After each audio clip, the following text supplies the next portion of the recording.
I'm Phoebe Quinn. I'm 30 years old, and I've used crutches ever since a car accident crushed part of my spine. What I'm about to tell you started at a birthday barbecue, and it ended with sirens, lawsuits, and a truth my family could never take back. Have you ever been humiliated by the people who were supposed to protect you? Stay with me, because 6 words changed everything. It was my dad's birthday, and the backyard in Denver looked picture perfect. String lights tangled through the trees. The grill smoked. Kids ran in circles with sticky hands and louder laughs. On the surface, it was warm and normal. I was mid-step across the lawn when my world tilted. My sister yanked one of my crutches out from under me. "Stop faking it, Phoebe," she shouted. "You're just clinging to handouts." The grass rushed up fast. My shoulder slammed first. Then my cheek. The air left my lungs in a sharp, humiliating burst. For half a second, there was silence. Then came the laughter, not nervous laughter, not confused laughter, real laughter. Cousins pulled out their phones. An aunt stepped closer for a better angle. Someone muttered, "I knew it." Another voice said, "Finally." I tasted dirt and shame at the same time. I've faced doubt before. Invisible injuries come with that, but never like this. Never in front of everyone. Never with cameras pointed at me like I was entertainment. My sister stood over me, breathing hard, her eyes narrowed in that same suspicious squint she'd worn for years. "She's been milking this since the accident," she announced to the yard. "Mom and Dad are drained because of her. I'm the one taking care of them while she plays victim." The crowd shifted. Murmurs turned into nods. My cousin Andrew chimed in. "I saw her at the clinic once. No crutches, just holding the wall." That memory flashed in my head. Physical therapy, parallel bars, 30 seconds of balance before collapsing into exhaustion. But in that moment, my voice felt microscopic. "That was therapy," I tried to say. "I can't walk without support." "Don't lie," my aunt cut in, still recording. My mom stood by the drink table, staring at the ground. My dad kept flipping burgers. Their silence was louder than the accusations. My best friend Naomi was beside me in an instant, her hand on my shoulder, her other hand subtly angling her phone. She didn't say much, but she recorded everything. And if you think that didn't matter, wait. My sister kept going, louder now, fueled by the crowd. She listed medical bills. She talked about sacrifice. She painted me as a manipulator who chose crutches over independence. Every word landed like a verdict. I searched the faces around me for someone, anyone, who believed me. No one moved. That's when I realized something terrifying. They had already decided who I was, then everything shifted. A calm voice cut cleanly through the noise. "She's not faking. I can prove it." 6 words.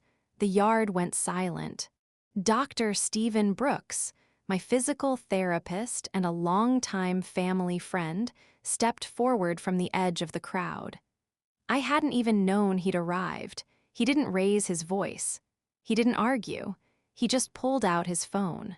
"I record sessions to track progress," he said evenly. "This was Tuesday." He pressed play. The screen showed me in the clinic, sweating, shaking, fighting for every inch of movement between parallel bars. My legs trembled violently. My face was tight with effort. There was no performance, no ease, no deception, just work, raw, painful work. "If anyone still doubts her," he added, "I can provide full medical documentation." No one spoke. My sister's face drained of color. My aunt lowered her phone. Andrew stared at the grass like it might swallow him whole. The laughter was gone, in its place guilt. But here's the thing about guilt. It doesn't erase what people were willing to believe about you. Relief flooded me first, then anger. Why had it taken a man with credentials to validate what I had been living every single day? Why wasn't my word enough? Naomi squeezed my hand harder. "Let's go," Dr. Brooks said quietly. My sister reached for me. "Fee, I was just trying to protect the family." "You've said enough," I replied. And for the first time, my voice didn't shake. We left. At the hospital, Dr. Brooks checked me for new injuries. Nothing broken beyond pride and trust. That night, I made a decision. I wasn't going to swallow this to keep the peace.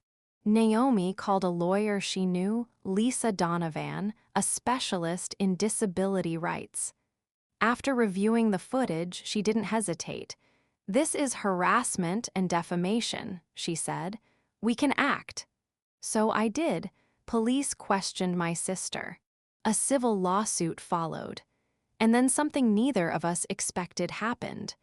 The video Naomi recorded, every accusation, every laugh, every second of my fall made its way online. It spread fast. People weren't laughing.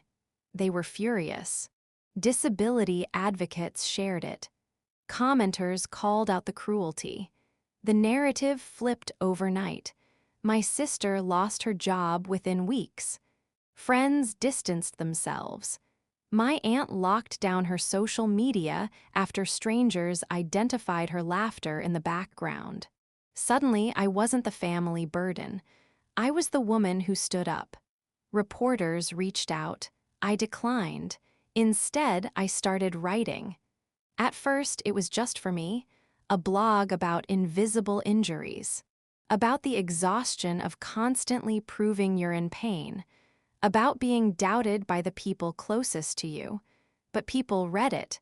They commented. A woman with chronic illness said she felt seen for the first time. A veteran in a wheelchair wrote that he finally confronted his own family after reading my story. My pain became connection. My humiliation became purpose. Months passed. The legal process moved slowly in the background. Depositions, statements, evidence, but therapy moved faster. I grew stronger, not just physically, internally. One afternoon at the clinic, I saw my sister again. She was wearing a volunteer badge. "I'm trying to understand what you go through," she said softly. I studied her for a moment. "That's good," I replied, "but this isn't about you." And I walked away, because healing doesn't require reconciliation. A year later, my blog received a community award from the Denver Disability Alliance for raising awareness about invisible injuries and family bias. Standing on that small stage, holding a glass plaque, I thought back to the grass. The laughter, the phones pointed at me, and I realized something powerful. If that day hadn't happened, I might still be shrinking myself to make others comfortable. My mom eventually called. She wanted a family dinner, a reset. "I need peace," I told her, "not performances." Some bridges remain cracked, not out of bitterness, but clarity. Today, I still use crutches, I still go to therapy, but I no longer fight to be believed.